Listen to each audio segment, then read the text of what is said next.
start it? Yes, There please we go ahead. Perfect. Yeah. Okay, great. So let's get on to the next slide. The National Association of Asian American Professionals started in New York.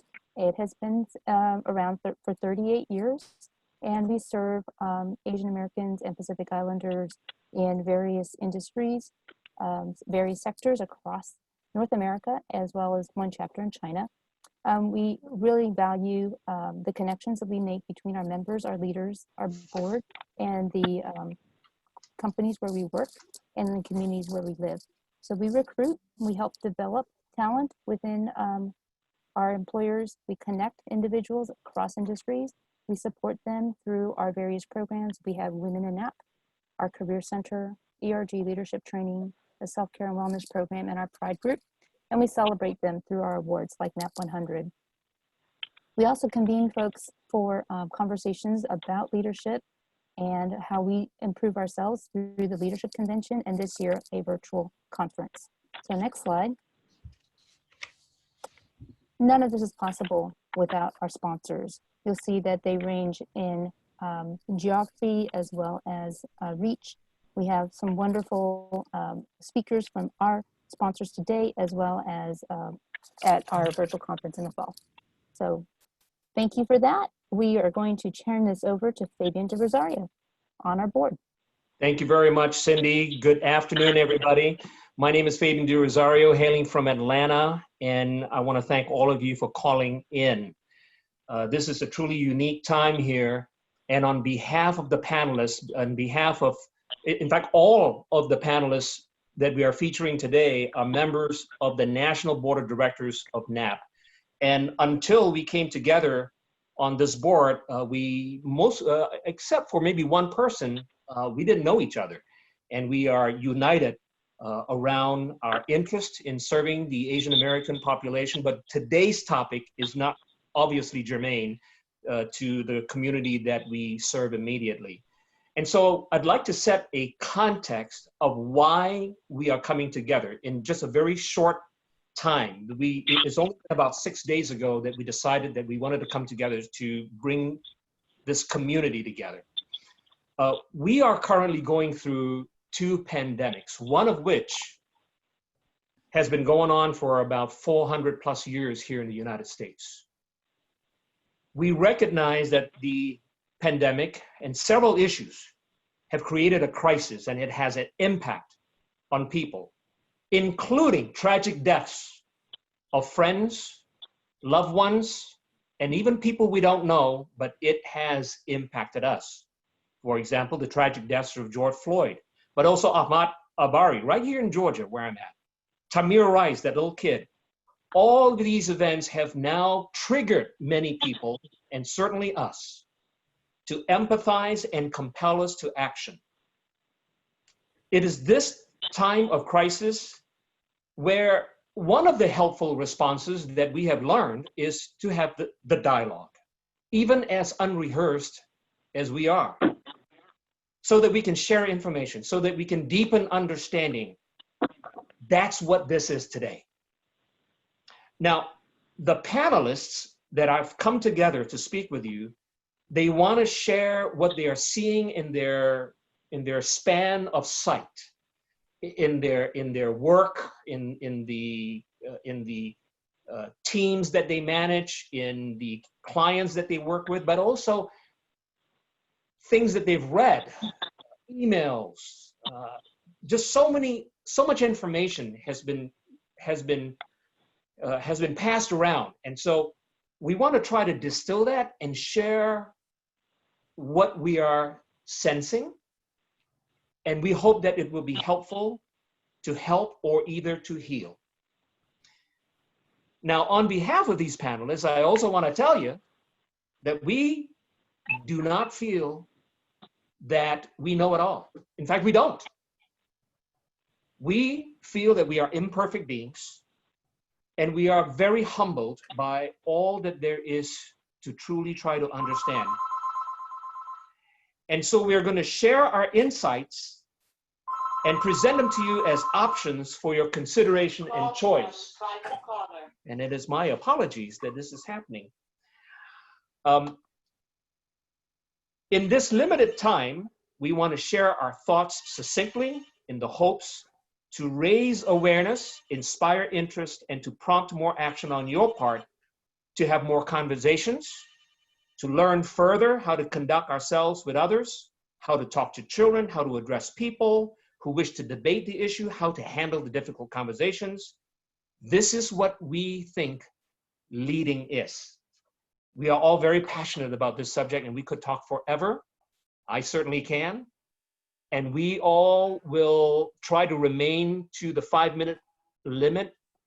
And I will interject if my friends, my colleagues get so impassioned in their topics and need just a quick reminder. So I will be doing that. This is our agenda today. Each panelist will have about 3 to 5 minutes. We hope to preserve about 30 minutes of Q&A time and interaction with you. Cindy will help us manage that.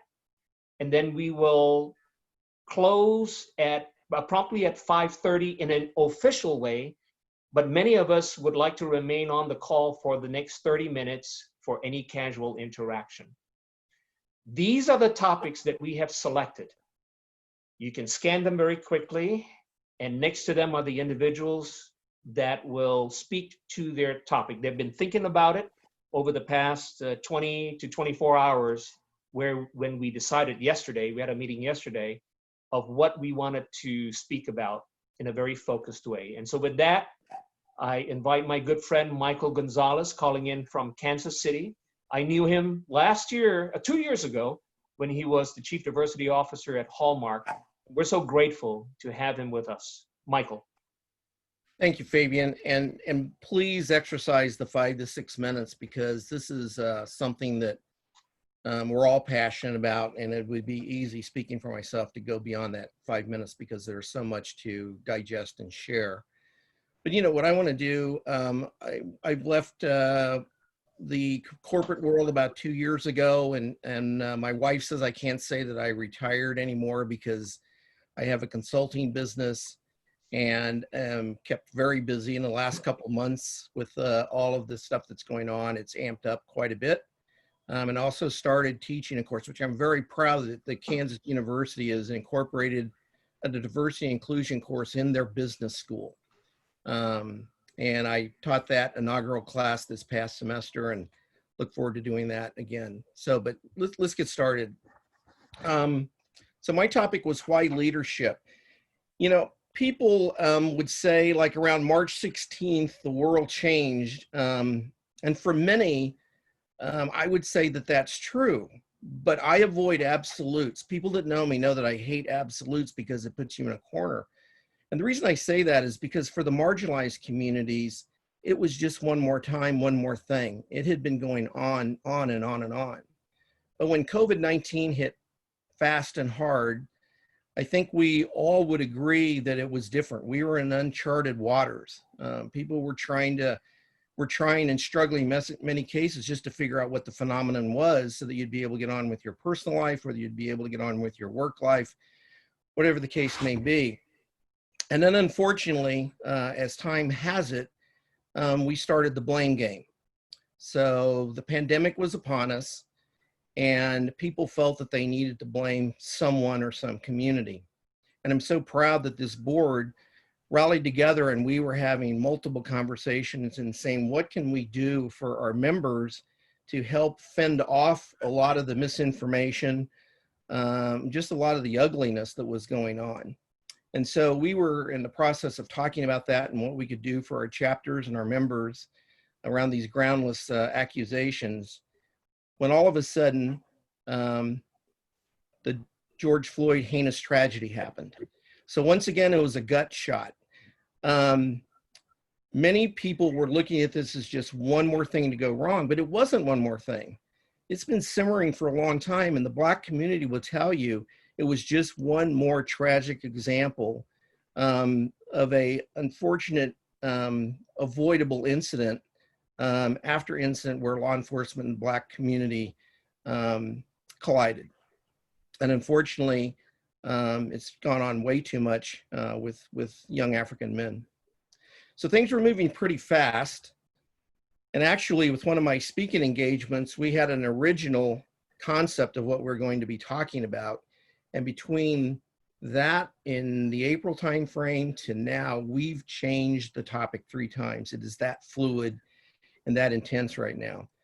But I don't want anyone to think that Mr. Floyd's death would be the tipping point. This time it's different because if you really look at the protests that are going on, it is different. It's mosaic. It isn't the Black community going out on the street to protest about another travesty. It is people from all corners of the society, people of different races, creeds, and cultures. And what that did, I think, was it forced our leaders to go off autopilot. And whether those are government leaders, law enforcement leaders, or corporate leaders, there wasn't a template to refer to be able to put a canned response together. And if there's anything good that's come out of that, it's good because they've had to actively listen.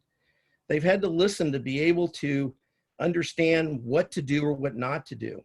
And as I see what's happening, my personal opinion, there's 2 distinct paths.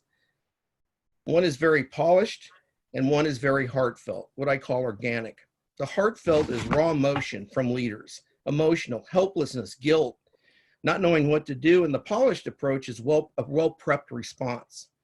You know, some took the opportunity to put Black Lives Matter even on the product. So I feel bad as a corporation for you, but look, if you buy my product, it will say Black Lives Matter. And some have even said, here, let me give you the words to explain how you feel. So there are those situations where I think the movement's being taken advantage of. The personal message that I think is probably more profound is the personal message, where it is organic, it is unpolished, it is coming from the heart and from the gut. I had one executive that actually did that, and he had his communication person warn him about putting his message out there because it made him look weak, made him look vulnerable, made him look lost. And I applauded him for that honesty, that raw honesty, where he was sharing without regard to consequence how he was feeling and what he was wanting to do but didn't know what to do. Other messages have you seen have just had the right words, the themes. You hope it's sincere, but you don't know because it is just like any other message. Personal messages that I've seen because they're sincere, it's the ones that talk about me as the individual, me as the leader. And I want to talk about what would probably, talking about leaders that can dictate change because they are in the position, they hold the levers, they are the insider group. And if we've got them to go off autopilot to appreciate what's been going on for way too long, whether it is the COVID-19 in our Asian community or with the immigration in our Latino community or the horrible situation now going on with the Black community, we've got them now, I think, in a pivotal point where they can listen and hopefully they'll act. There's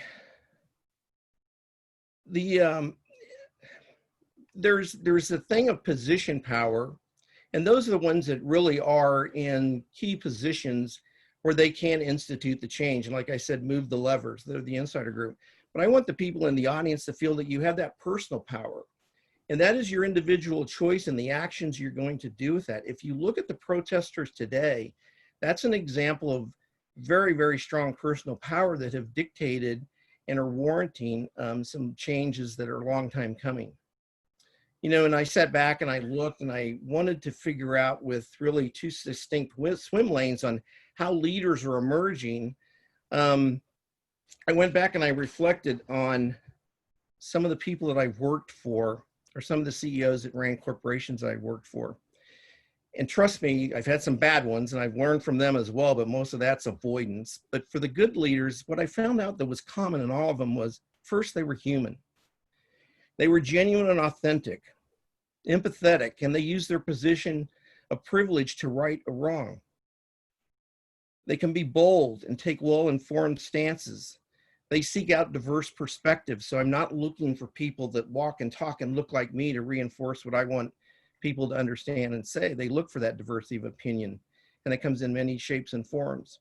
They are continual students of life and are comfortable, or they get comfortable in saying, I don't know everything about everything, which makes their life so much more uncomplicated. They're not afraid to take unpopular positions, and they take time to understand their diverse workforce, their customers, and their communities. And they lead by examples. And most of all, great leaders I know are humble, and they're doing things not for the headline, because it's just the right thing to do. So let me close before I hand this over to my colleague with a situation that is two examples of leadership. There was a situation where a gentleman came in to run this organization, and he realized that it was more exclusive than inclusive. So for the past few years, he has worked really hard to go out and educate the communities of color and culture to understand that this specific building structure, a gem of the city, is as much for them as it is for the majority. And he's worked really hard on that, very quietly. People don't know he's doing this. And there was a situation with the protests where in the proximity of his building that it was close to where the protests were. And so the police, law enforcement, set up the command center on his property unbeknownst to them, unbeknownst to him. And once he found out about that, he went to them very respectfully and just said, I can't have that. I can't have you do that. And they removed it. But what he did was he then went out to acknowledge what had happened and apologize for it. And remember, he didn't know that they were going to do that, but he took ownership and apologized to that, and then came out with a heartfelt statement that said, as a white privileged man, I'm embarrassed, I'm ashamed of what's going on. I work really hard, I want to regain your trust. Let me know what I can do. He's met with members of the community of culture. He's in the process of building committees that are inclusive. It's just admirable. The second individual example of a leader is where he came to me and he said, you know, with all the stuff that's going on, he said, I went to my PR department. I'm having them put together a corporate statement for me that we'll put out, and we want to blast it across all of the social media. And he said, by the way, I also told my employees not to go down to the protest because they're dangerous and violent. Think about that. For the Black employees that work for him, how they heard that statement. And so I ask you, out of those two leaders, who would you want to work for? And with that, I'm going to hand this over to my esteemed colleague, D.A. Abrams, phenomenal man with a phenomenal story. D.A.? Thank you, Michael. And thanks, Fabian, for the thought leadership behind planning and implementing today's session. And special thanks to all of you for taking time out of your busy schedules to participate in this very important set of topics. Again, my name's D.A. Abrams, and I'm honored to serve as the NAAAP National Board Treasurer. This experience continues to demonstrate to me that one doesn't need to belong to the Asian Pacific Islander community in order to belong. We are a very welcoming organization, and I, as well as many others, am grateful for that. So rather than regurgitate all that we have been witnessing regarding the lives of George Floyd, along with countless others so violently being cut short right before our own eyes, and in the case of Mr. Floyd, for the world to see, I'd like to briefly share with you what I'm hoping for and how I believe we can achieve exactly what I'm hoping for.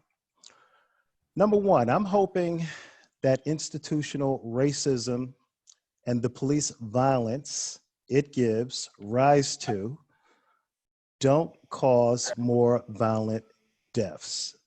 Further, the systematic changes needed to eradicate institutional oppression are properly addressed.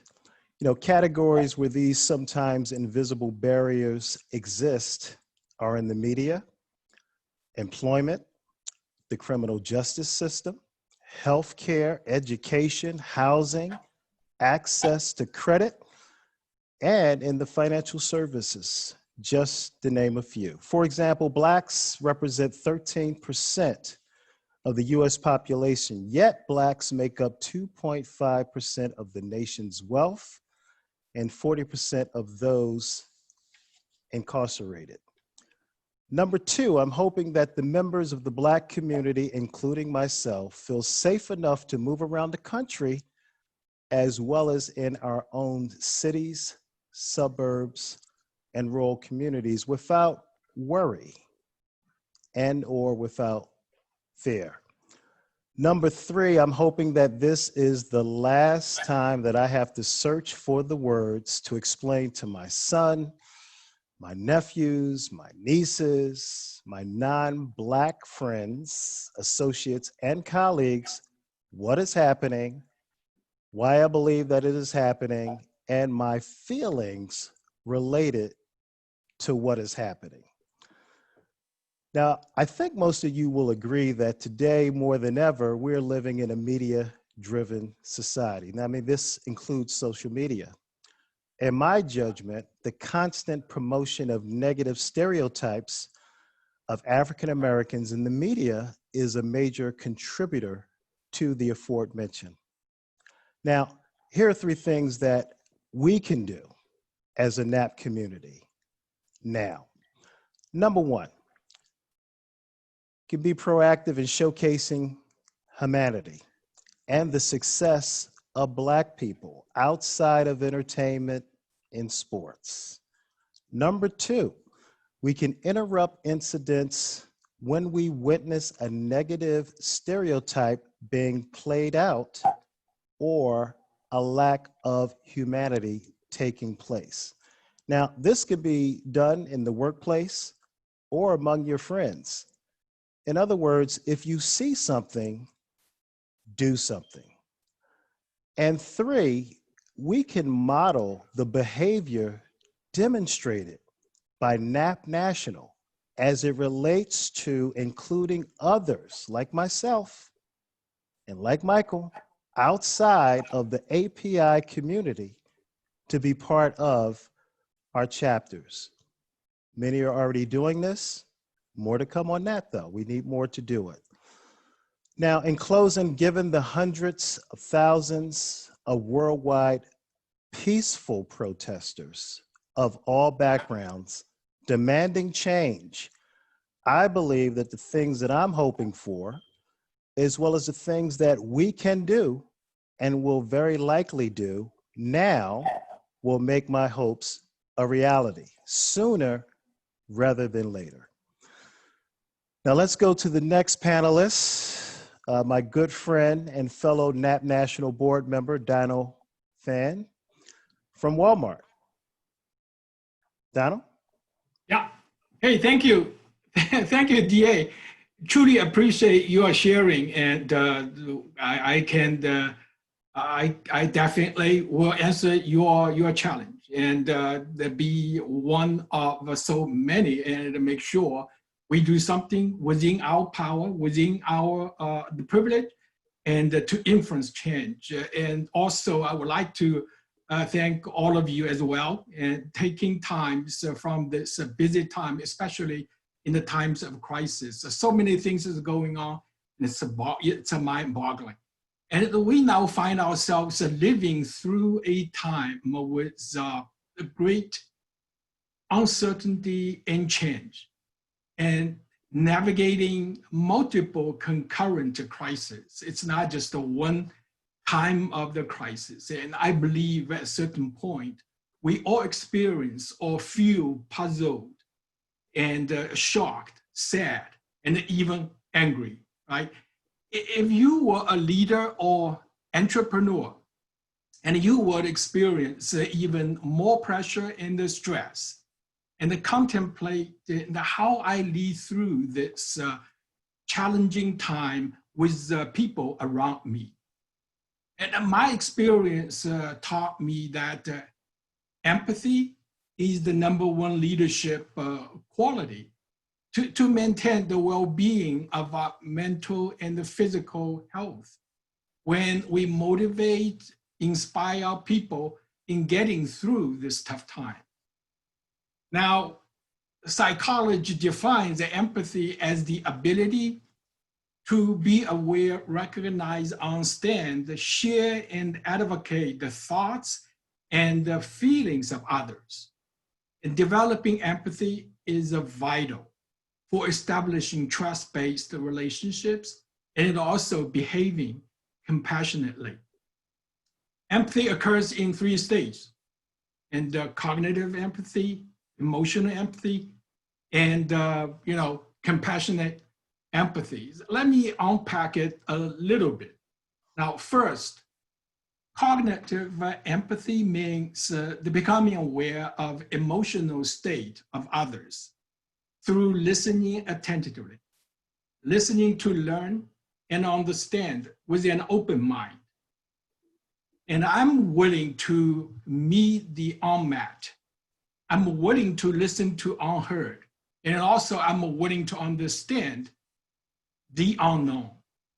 This effort will help us to answer the question of why. Why are they in today's emotional state? And for quite a while, and I perceive a leader as a problem solver, decision maker. Now people approach to us for an answer, solutions. I should know it all. But reality teach me the opposite, and that I should transform the fixed mindset of I know it all to a growth mindset of learn it all by practicing cognitive empathy. And in the last couple of days, we run a couple of virtual listening sessions with our associates and to unfold the impact of this crisis. More than 5,000 people joined the open conversations. The feedback is enormous, and also the impact is profound. This is a kind of example of cognitive empathy. Second, emotional empathy means that we need to further internalize the learning from cognitive empathy and engage with and share those emotions of others. Now, can I feel their pain as the DA shared with us, their fears, their frustrations, and their needs? Can I identify gap for change? It's very critical. And this effort helps answer the question of what? What should I do? Or where should I play to help change the situation or help unload emotional burden? Now, in this systemic, I would say institutional systemic racism case, and we are focusing our efforts in 4 identified areas: finance, education, healthcare, and criminal justice system. We believe a change in these areas can contribute to turning around injustice and the racial inequity.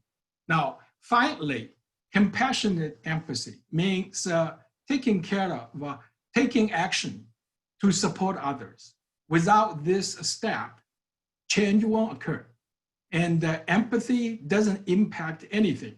Now, when companies are forced to confront these kind of racism situations, the responses are often predictable, right? The playbook is issue a public statement, select an African-American organizations, have a corporate foundations that make a contribution. Then we call it done. We know this is insufficient and it won't affect the lasting change. And at a personal levels, the action can be very simple as reaching out to my African-American friends and colleagues to offer help and the support. Now, I believe in I also committed to being vocal against racial discrimination and imparity. I want to be a true ally by leveraging the privilege and the power I have to influence change. We all know crisis is a terrible thing to waste. So we need to maximize our learning from it and become smarter when we get out of it, right? And also, we know crisis reveals character. Make sure we have it, we have what it takes to be our best in such times. Let me leave you with this. Empathetic leaders believe we're in this together. It's essential for us to think about others, care for others, and always be ready to offer help and support. Just remember, this is not a Black's problem. This is everyone's problems. And I don't think you cannot be part of a change. Let's learn to tell the stories that brings us all together and show us a way forward. This panel discussion is one example of doing that. Now I'm going to turn over my dear friend, Elizabeth Young. Elizabeth is an attorney and served as a former NAAAP national, president of former NAAAP National Council. Here you go, Liz. Thank you so much, Donald. Yeah, so my role here today is to share with you all about the business owner's perspective regarding the pandemic, as well as the family perspective, how the pandemic has been affecting families across our nation.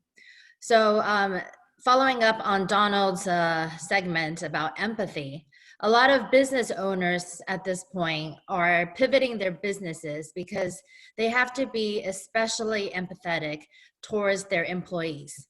It's not only about being able to do the work anymore, but also about how to stay mentally healthy during this very unpredictable and unstable time.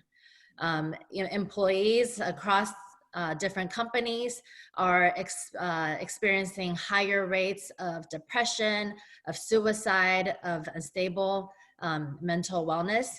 So it's very important for employers and business owners to be sensitive to these kind of situations.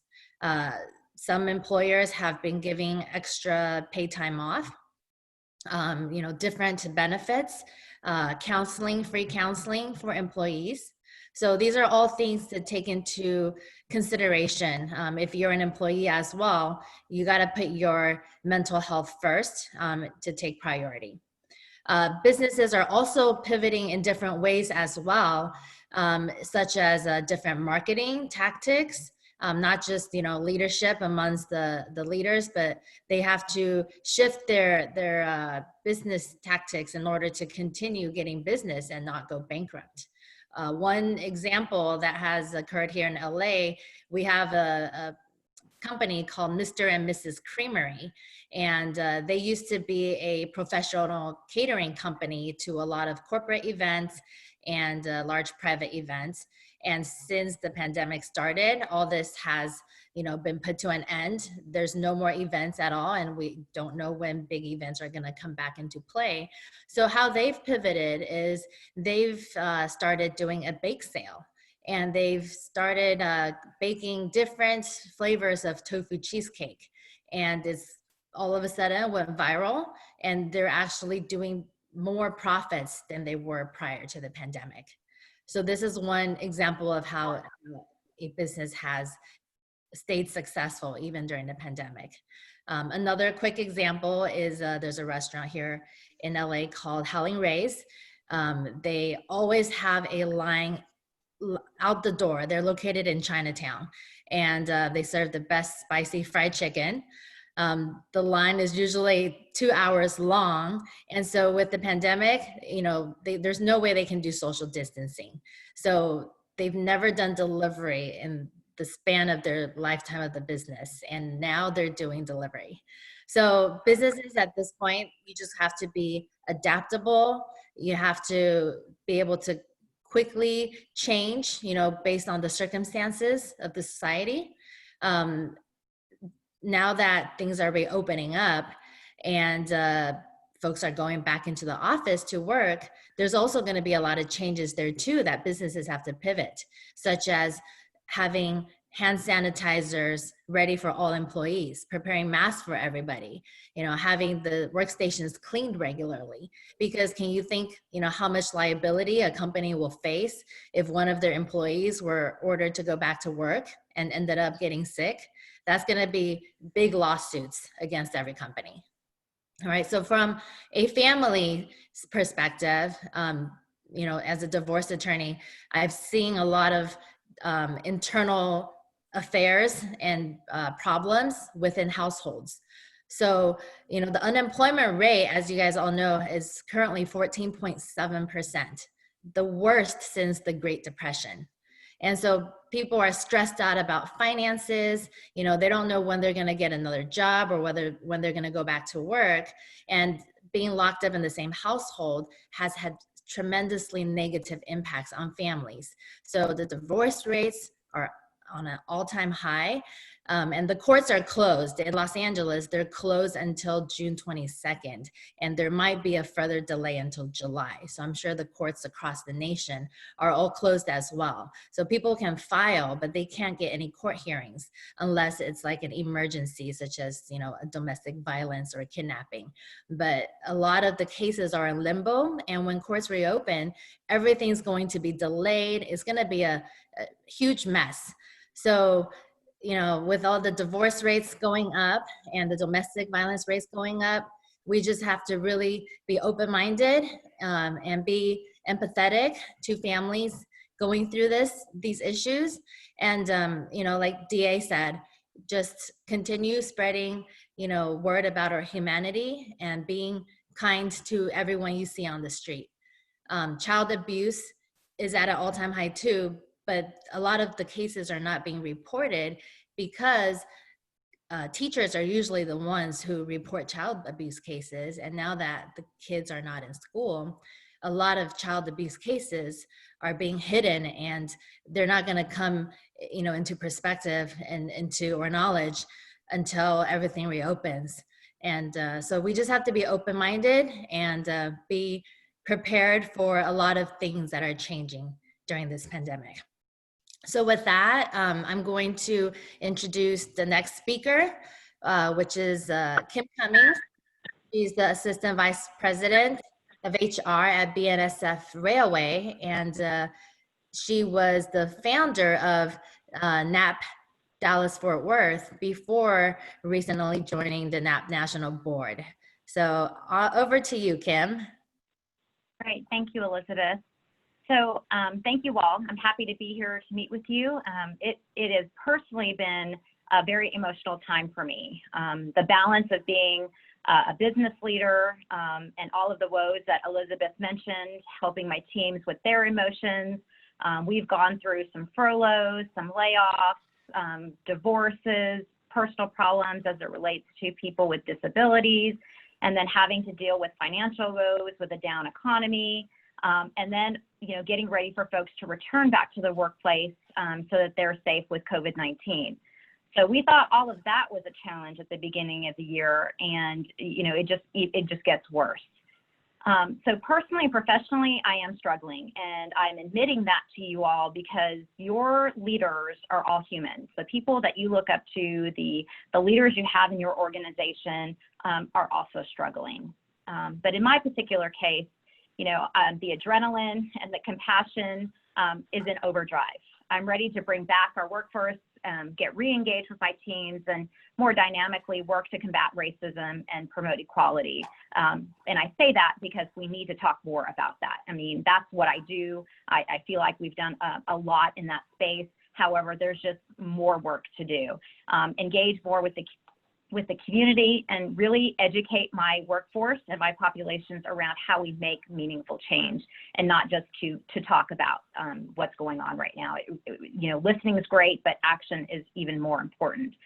So you could say I kind of have multiple personalities as I'm trying to balance the realistic impacts of we have to move the supply chain because you all want your Amazon packages on time, to ensuring that UPS and FedEx and others are, getting what they need from us as a business user in the supply chain.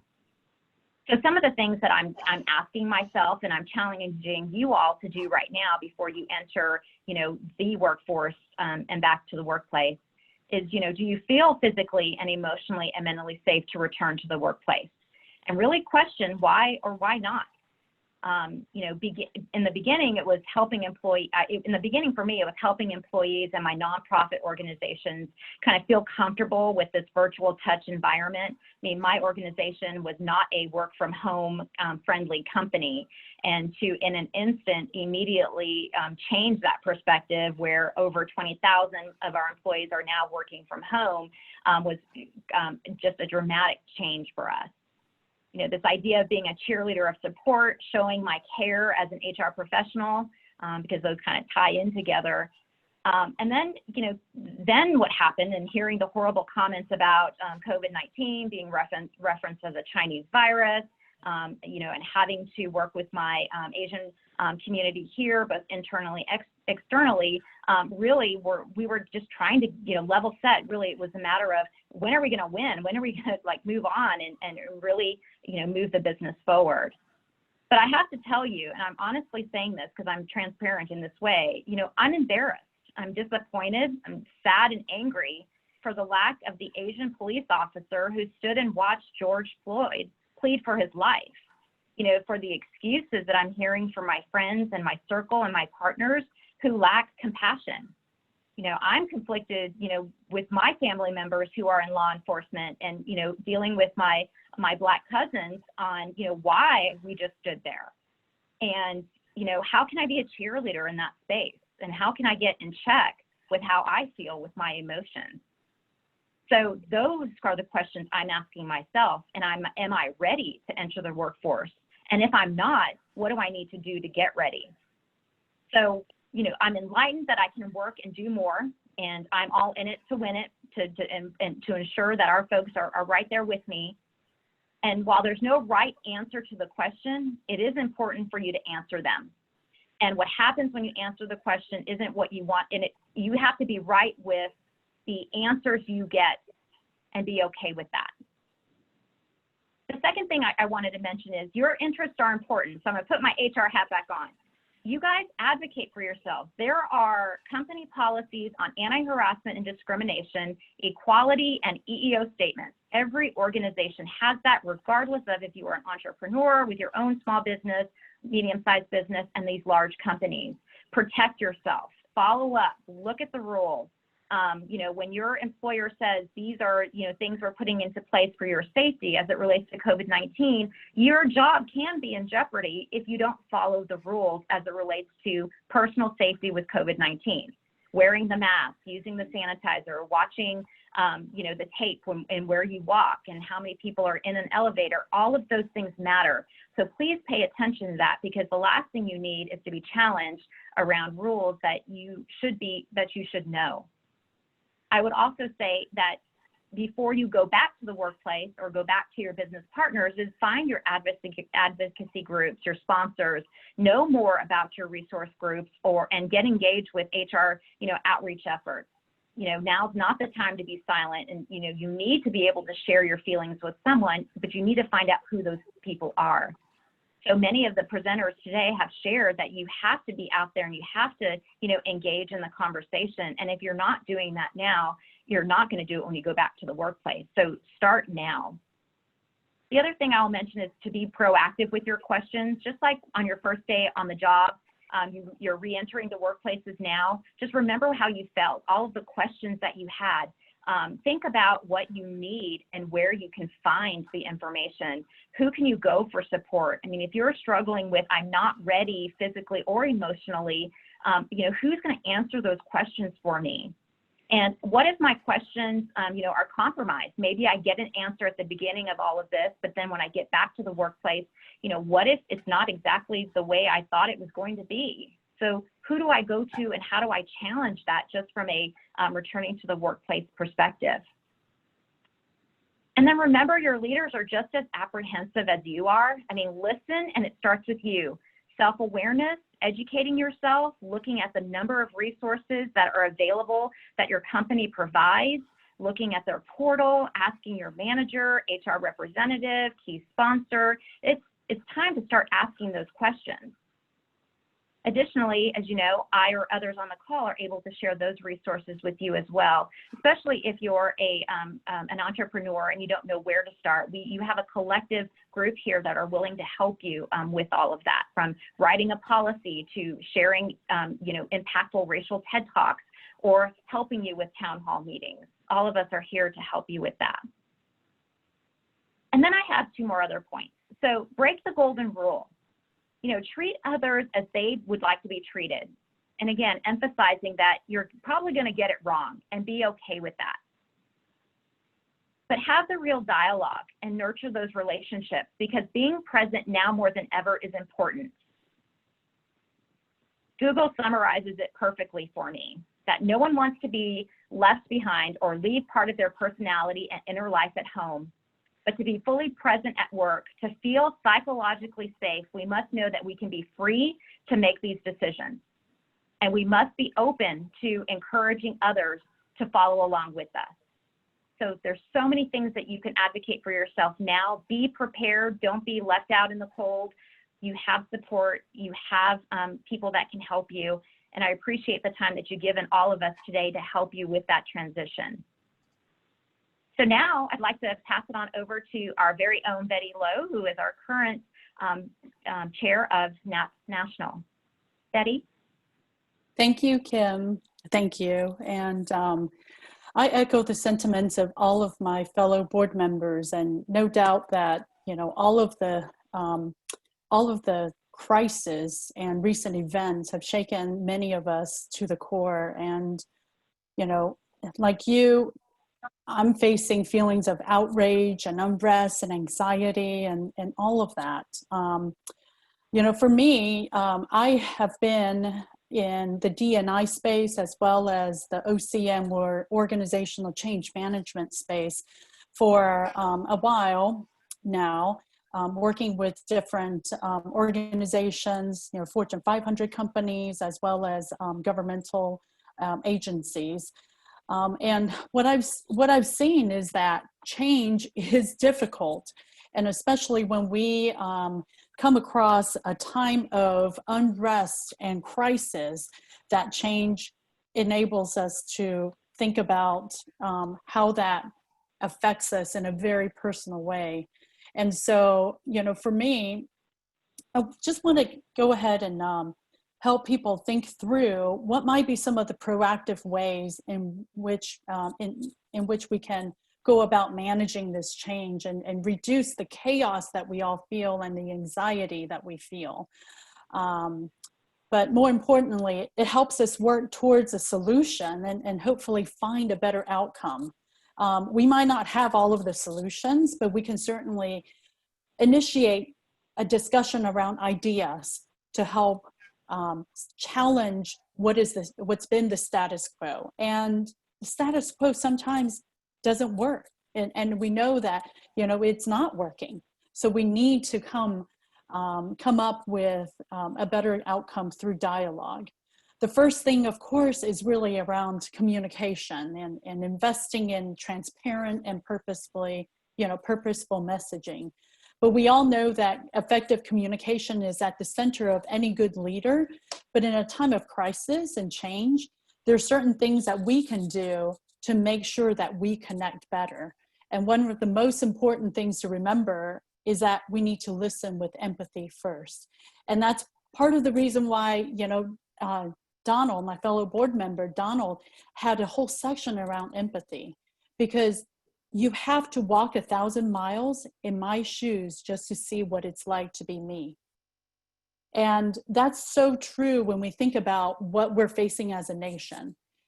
As Asian Americans, we might not know all of the challenges and tribulations that our Black brothers and sisters face on a day-to-day basis, but it is our responsibility to commit to listening and to learn. And that is so important, because it's only when we listen first that we understand. And with that understanding, we can lead with ideas and communicate with empathy and purpose. So once we listen and understand, what do we need to do to communicate? We need to communicate with clear, consistent, and fact-based information, especially during a time of crisis. And we've seen this play out in our nation's dealings with, COVID-19. Like, the fact-based information is so critically important to help guide us through any sort of change and any sort of crisis. So the last thing I would say about communications, that absolutely agree with Kim in that we need to step up and speak up when there is injustice. I know culturally we've been taught not to make any ripples and not to make any waves and keep our heads down and focus on our work. But we've got to learn as a community that by not saying anything, we are saying something. And we need to recognize and lament with our Black brothers and sisters for whom such injustice has long been a daily reality, and that we have a responsibility to speak up for them and for our community and for our nation, and most importantly for our generation, the next generation that comes after us. I think how this relates to my daughter and what she's having to deal with in terms of the COVID crisis and learning from home. But then on top of that, with all of the, unrest and the riots, as well as the peaceful protests. And I had to help her understand the difference between the peaceful protest aspect and what people are really saying in that peaceful protest, and what that means and how it relates to her as a multiracial kid that's growing up in our community. And sometimes if we don't have the conversation, we leave that opportunity behind to really help shape the minds and the thoughts of others around us. And I realize, by just speaking to her around what that means, I am impacting one person's life, but she might be able to also impact others within her circle of friends. So I think we need to, understand that communicating and not saying anything, just like the police officer in Minnesota, sometimes is a bigger message. The next aspect is engagement. So naturally, with more communication, we have more engagement. And we need to lead by example and foster an environment of teamwork and collaboration. This means connecting more with people and understand what people are going through. So I think about the additional engagement that we've been able to have as a NAAAP community through our weekly virtual happy hours, when COVID hit. And it's certainly generated more opportunities for collaboration on new programs and new ideas. So it's been great to witness that aspect of it. Adaptability. So this is so important when things change around you. So when COVID hit in mid-March, when COVID hit and during mid-March, we had to close down and adhere to the stay-at-home orders. NAAAP needed to issue some guidance on how chapters come together and meet. And so Cindy, our executive director, and I have had many conversations on how we as an organization need to adapt to the new reality. So we took this opportunity to accelerate our virtual and online national programs and have even gained more traction to have more diverse attendees from across the US and other community groups. So that's a silver lining in the adaptability as we shift to other ways of engagement. So resilience, we have to be resilient, and that means both physically and mentally. Being resilient means that we need to generate energy to endure the short term, but then have the energy to sustain the long term. So this can't be a sprint, it needs to be a marathon. And we need to protect our own physical and mental health so that we can endure this challenge. You know, for myself and my family, we do try to go on daily walks and have discovered new trails and paths around my community. And it really has helped recenter me. You know, I'm sure like many of you, you're on back-to-back calls all day long. And I look forward to those, you know, daily walks because it's a way for me to disconnect and then recenter me so that hopefully I have the resilience to continue. Another aspect of being resilient is reflecting on our past failures for what went wrong and help determine how we will correct it the next time. So with the George Floyd situation, it has enabled me to think about the many situations that I've been witness to. I was putting myself in, you know, in the other officer's shoes. Like, if I'm in that situation, what could I have done differently so that the outcome is different? So, and I started thinking about all of the other situations in the past where I've been put in difficult situations. And sometimes I have spoken up, but there are many times where I realized, you know what, I lost an opportunity. But that self-reflection, hopefully, it's enabled me to think about how do I need to go ahead and shape my 2-minute discussion so that I can gain control of the message and gain confidence to say the right things if I'm ever put in that situation again. And then finally, innovation, right? So the final aspect of putting all of this together, the communication, engagement, being adaptable, and being resilient, is that we need to do something different. And we need new ways of thinking. And sometimes when we're put in difficult situations, we're forced to come up with new and fresh ideas. So we do have the responsibility to lead and innovate within our community to come up with compelling purpose to help our community navigate through some of these challenges and open up the dialogue so that we can lead with compassion and empathy.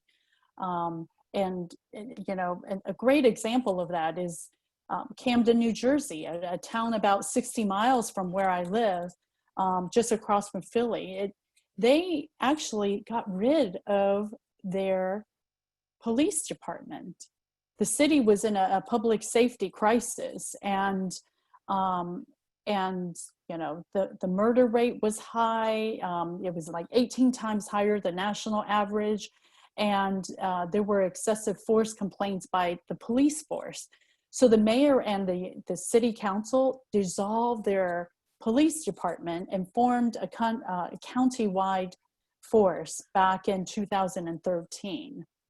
And as part of that, the former chief, Thompson, led the effort and revamped the hiring process. And while a majority of the police force was rehired, they had to complete a new application, a 50-page application, retake psychological testing, and go through an extensive interviewing process to reshape the thinking of the police department. They also implemented many other changes, which included more community connection activities and more engagement and programs where the police had you know, programs connecting with the local schools and community centers. And then also, you know, it helped change the way that officer performance was measured. So they ended up, you know, doing away with the metrics of, you know, the number of arrests or tickets issued, but they focused on other outcomes. And since then, homicides have gone down from 67 in 2012 to 25 in 2019. So those are remarkable, Betty. yeah, You're going to wrap so up that's here? just an example of how we need to really think about driving innovation to rethink what we've done. Thank you very much. So that we can do it differently. Great. Hey, thank you, Betty. Folks, I'd like to take you through this last slide before I hand it over to Michael to wrap it up and reset the context of leadership here. Here are several other topics that we thought about that we just don't have the time to cover because we still want to make sure that we have some Q&A time with you. The first is inviting you to think about the fact that we are part of the human race.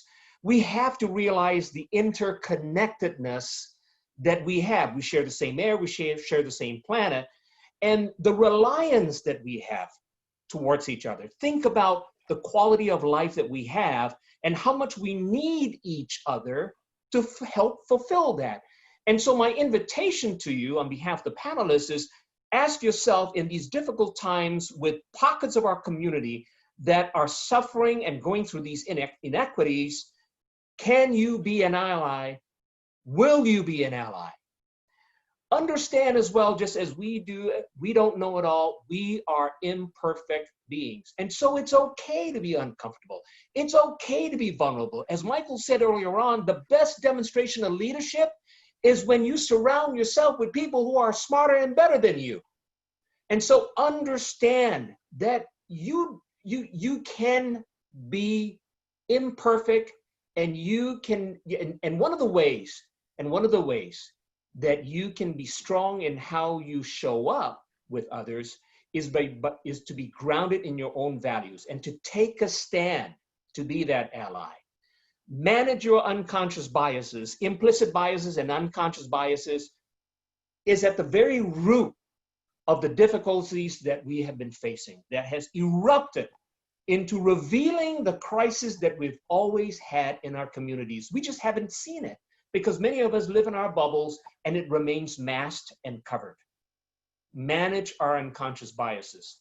Be a truth seeker. And this is hard because going back to unconscious biases, there's something called the confirmation biases that we see the news channels that we like to see. We pursue the information that helps to feed and grow and confirm our own filters. So I ask you to be a truth seeker. And when you seek the truth, vary it up so that you see a much broader set of differing perspectives so that you can draw your own opinion about that. And if you decide that you've got to change your point of view, it's okay to pivot, right? It's okay to pivot because remember, we're imperfect beings that are trying to seek the truth. And so you can have a change of mind and a heart and be open and admit to that. Listen, learn, listen, understand. Betty covered that. Empathy and compassion, Donald covered that. Be ready to have the difficult conversation. As Betty said, for many of us, by virtue of our culture and upbringing, we love to preserve harmony. Well, there comes a time where doing nothing is not going to change anything. So learn to speak up and to speak forward, and that means being constructive. Finally, it is very important to begin to heal and be optimistic. And so one way that you can help give you the energy, the resilience that Betty spoke of, is to appreciate what you have, to be grateful, to show appreciation, and to take care of yourself, and to also take care of others. And I believe that's how we demonstrate leadership. Michael? You're on mute right now. Michael? There we go. Sorry about that. So I just want to spend a couple minutes trying to recap what everyone just talked about, which are really some important lessons, some actionable things that you can do as you exercise your role as a leader, whether that's a personal role or whether you're in a leadership role. But, you know, one of the things I really liked what Donald said is that crisis is a terrible thing to waste. And, you know, what Oliver Wendell Holmes said was our hearts were touched by fire. He did that in the middle of the Civil War. And he said that was the opportunity to help create and foster change, to change what we were to be a better place going forward. And you do that with grace and integrity. And you know, one of the things I think with leaders is that they'll step back, they'll regroup, they'll rethink, and they'll re-engage. They don't hunker down on a point of view. And sometimes that's vulnerable. Sometimes that's risky because you're going into an area that is new and novel to you. But I think in order to be relevant for your community, to be a relevant leader, you have to be able to do that. And they learned from their failures. You know, one of the things that I've learned from the powerful leaders that I've worked with is they encourage you to go out and try. They encourage you to go out and do something that is outside of the norm. And if you fail, it's okay, and learn from it and move on. Not that any of you are narcissists, so this is for your bosses. Tell your narcissists to set that aside and put others first. I think Betty brought up a good point when she said, and I'll give you a personal example, when there was things that my friends would say that were inappropriate, right at the beginning, I would sit back and go, I'm doing my job when I walk away from that and I don't participate in that joke or in that story. But then I sat back and I said, that's not enough. And back to Betty's point is, that's the moment, that's an education moment for you to tell those friends that that is totally inappropriate. And if they haven't walked away, to explain why. And don't spend a lot of time on the whys, but, you know, learn and course correct. Be courageous. You know, Frederick Douglass said he was an escaped slave, and an abolitionist said, step into your fears. And that's what I tell leaders all the time. It's okay to be comfortable being uncomfortable. And I relieve the pressure valve with them when I say, you don't need to know everything, you know, but I do ask you to be a student. So with that, I'm going to hand that back over to Fabian, and I think we're in the question mode. Thank you very much, Michael. To each and every one of my fellow board members, thank you so much for preparing some remarks. I frankly was, other than establishing the topic, I wasn't quite sure exactly what you're going to say. So thank you for emailing these bullet points so I can put it on the master deck here. And the bullet points came at almost to 40 minutes before we started. So I'm just grateful for the friendship that I have with you and for your leadership. With that, Cindy, is there a question that you've lined up for any one of us?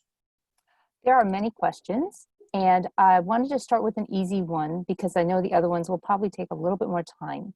Question for Elizabeth: is it legal for a company to take employee temperatures upon return to the workplace? So I'm actually not a labor and employment lawyer, but just from what I've heard in the community so far, there are employers who are taking employees' temperature when they return to work. So as far as I know, it's legal. I haven't heard anything saying otherwise. Yeah, the Department of Labor, EEOC, have issued statements that say for personal safety, it is.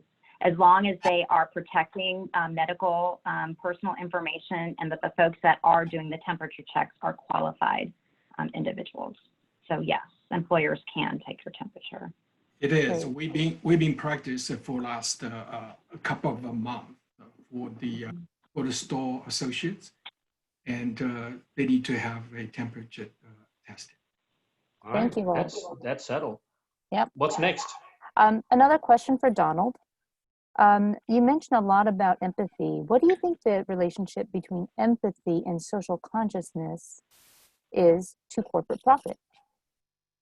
Okay, that's a good question. Actually, it's a little bit tough, but I can share with you a couple of examples so illustrate what we look at this and what we do about this. And the one is you may heard from the news a couple of weeks ago, actually last week, and we announced the $100 million the giving to create a Center for Social Justice, and focusing on those four things I talked in my session. And this is finance, education, healthcare, and the criminal justice systems. And you may know our CEO, Doug McMillan, and he serves as a chair of Business Board. Business Board is a huge platform for about 180 CEOs of big companies in the United States. Many of those companies are global companies. And they put it a committee, and also addressing the social justice on those 4 areas. Actually, AT&T CEOs is charged to be responsible for the, let me see, it's criminal justice systems, and JP Morgan's CEO is responsible for the finance reform. And so it's real, and it's coming up. You will see a lot of change driven by the big corporations, and make sure business world is care about it. I think the other example I would like to share with you is 300,000. We hired 300,000 employees during the last 2 months. Think about it, 300,000, and 51% of them are women. And 53% of them are people of color.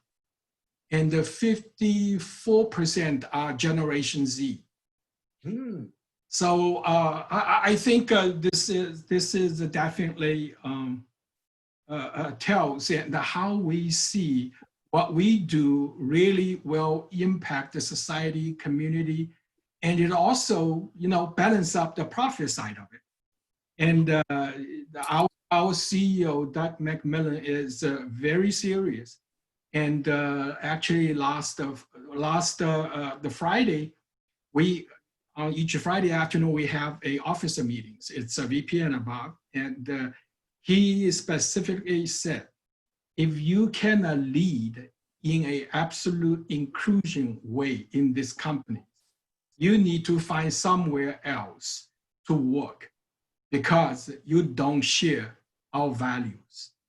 And I hope it answers your questions. And it also, we have our foundation offer us a list of the donation places. I'm like the organizations or charities we can donate, and the foundation will match the amount we donate. So doubling on the contributions for the change. Great, thank you. So another question is a little bit different. It is from a person who has adult children living with her.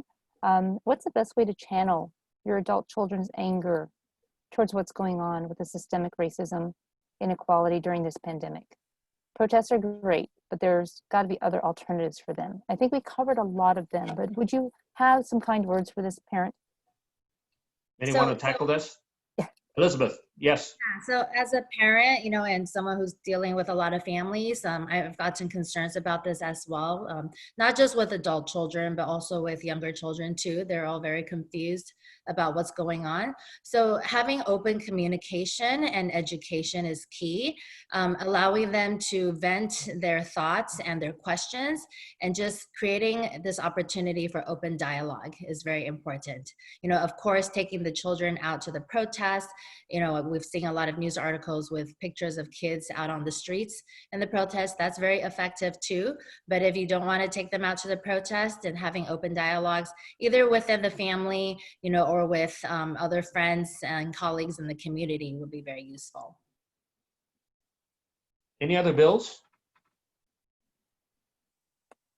There is tremendous resource everywhere now. I think CNN recently had a Sesame Street, or at least I saw a CNN report of us. Sesame Street was producing something, so parents can get some assistance, or maybe even use some of the things that are being produced to help you have that conversation.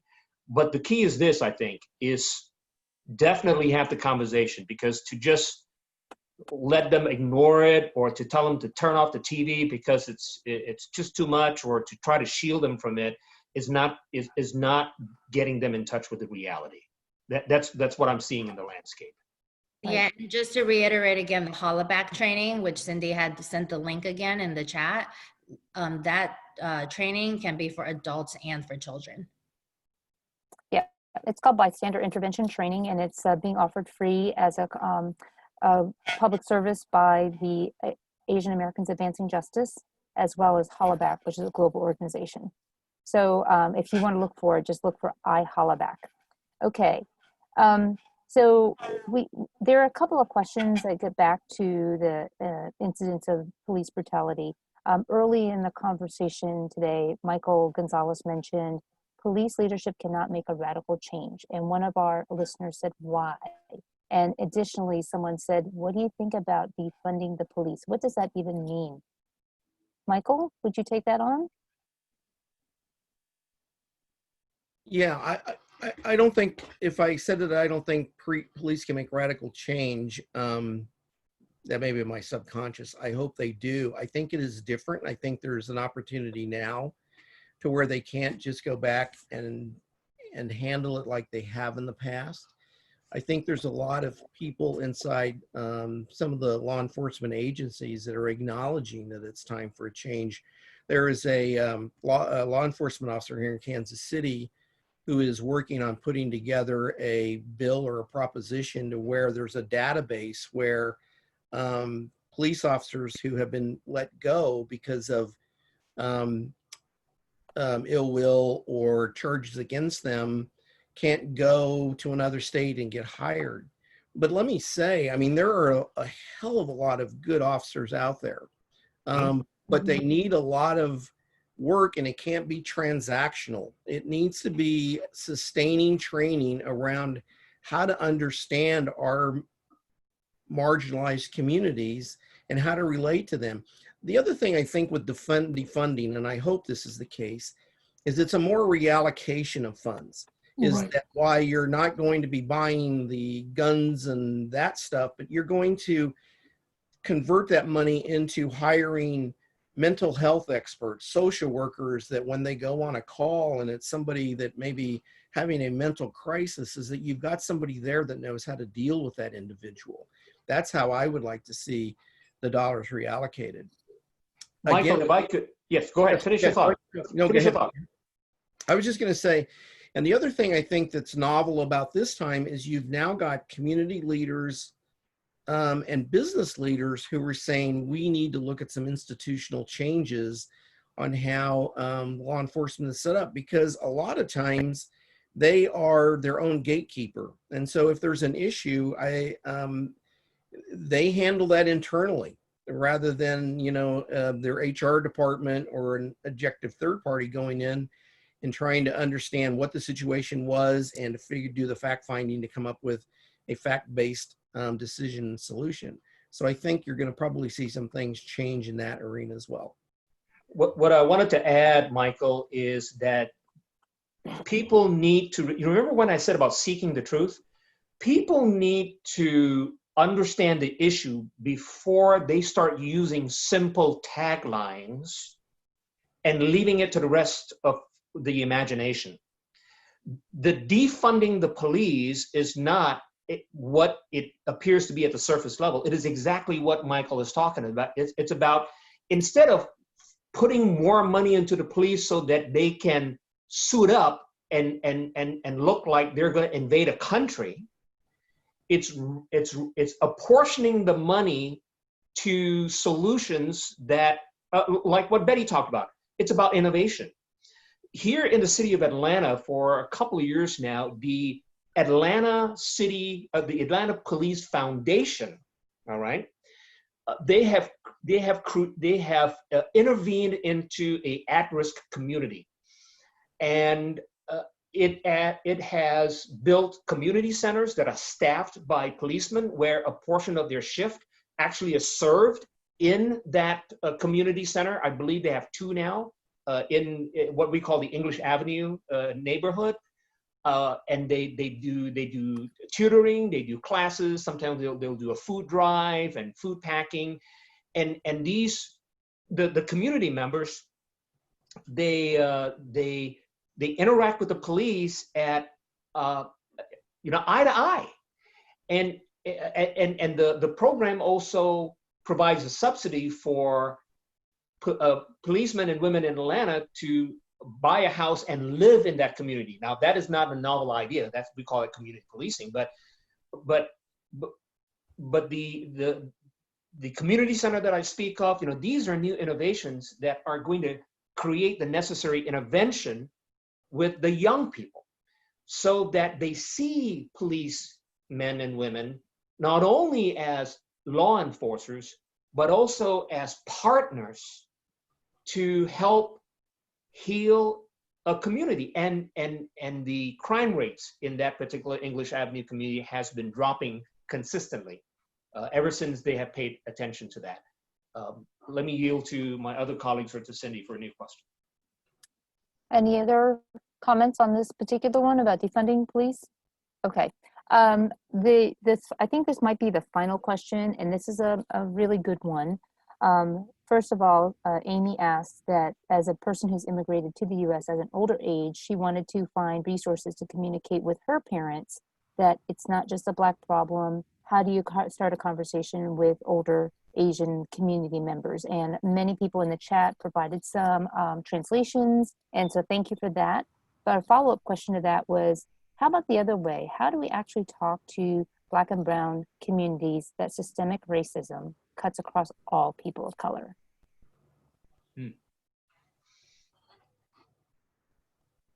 To that, I would say, I think everybody, well, I should say African Americans, Hispanics, Latinx understand that. So it's not that it's unique to African Americans or the Latinx community at all. I mean, these things happen to, all people of color. We understand that. What we're seeing in the news as of late for, I don't know, maybe the last 3, 4, 5, 6, 7 years, caught on film in many cases, are African Americans being brutally murdered. So I think that's what brings it to the top in terms of what we're talking about now. And if you look at what has recently happened, in my view, it probably just would have been just one more thing had we not been going through a global pandemic, which Fabian spoke of, had unemployment not been at, I don't know, 40 million, 42 million individuals. The rate of unemployment is around 14%. The African-American community, it's 16 or, it's higher. Not sure what it is in the Asian American Pacific Islander community, but I'm saying it's sort of like a confluence. It's a perfect storm right now, in my judgment. But I would say, as I said in the beginning, it's not just an African-American problem. I do think it's a problem for most people of color that live in the United States of America. And just to go back to what I mentioned earlier, like the stereotypes are pretty serious. I mean, they're pretty serious. My wife and I, we used to own a home in Phoenix, Arizona. And when we would go there, we had close friends that lived there. And when we would go there, the news is very different. Like if you turn down the news for the first 5 or 10 minutes, the images that you see are very, very negative. So there, it wasn't so much what was happening within the African-American community. It was really the Hispanic community in a big way every night. So people are seeing these negative images each and every day. So when the police are policing and doing their jobs, I mean, they have these unconscious bias moments. Some of it is conscious. Some of it is confirmation bias, as was spoken to earlier. I mean, these images, they're very, very powerful. So you're going into a situation with not a lot of compassion. You're just waiting. Actually, you're looking for something to go wrong.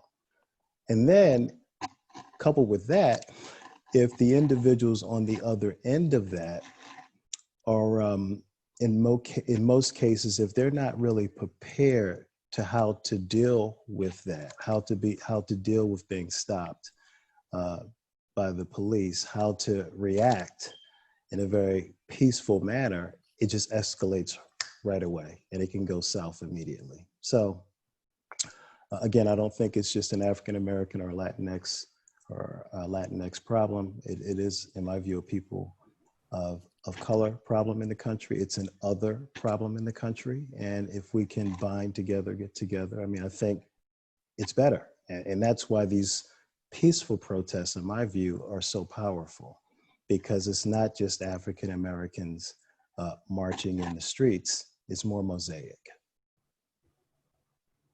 And I would argue, DA, that if there is going to be some changes made in the way that law enforcement and communities appreciate and respect the Black community, that's going to have a residual benefit to Latinos who worry about being pulled off their lawn and sent to the border while they're waiting to be deported.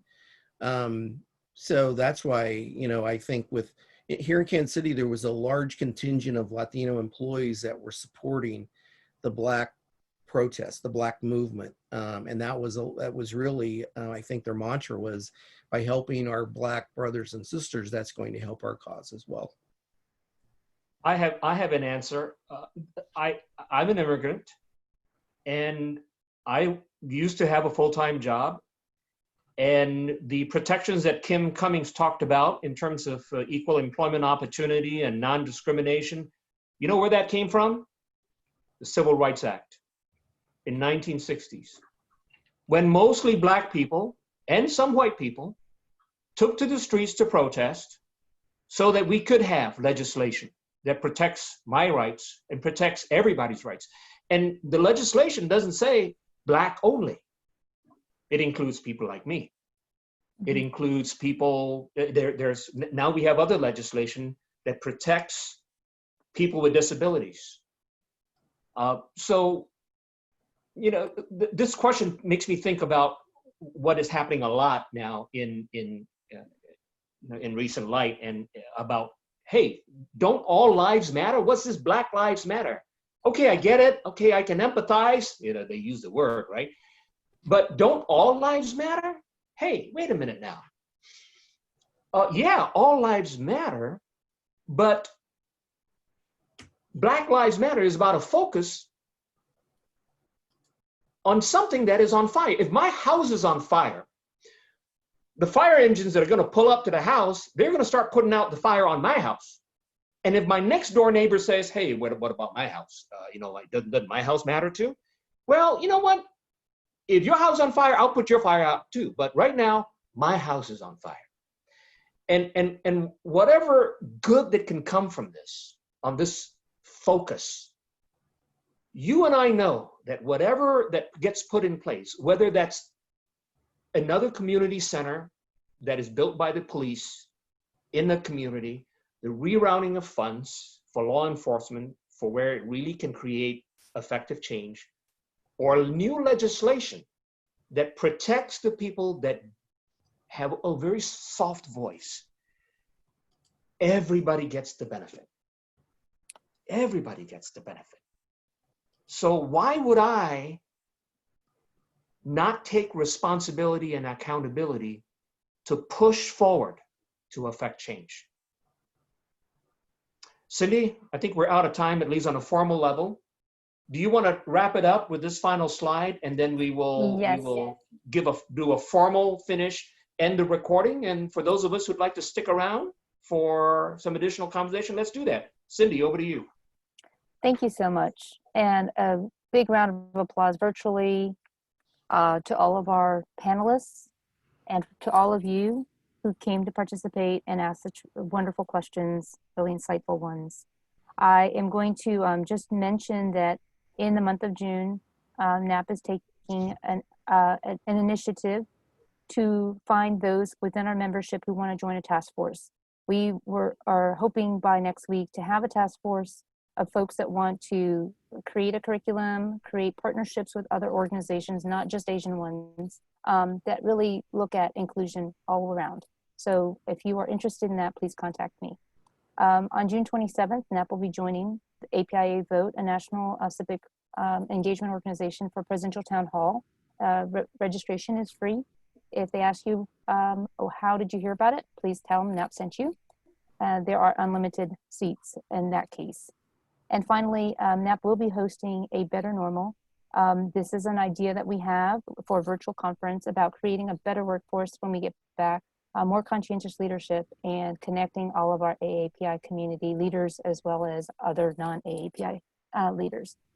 With that, those are our announcements. I thank you for coming. And again, we're open to staying and just opening up the lines and having conversations with all of you. But thank you for spending that last 90 minutes with us. Very good. Eileen, I think you're managing the recording, so go ahead and turn that off. Thank you very much for doing that. And to all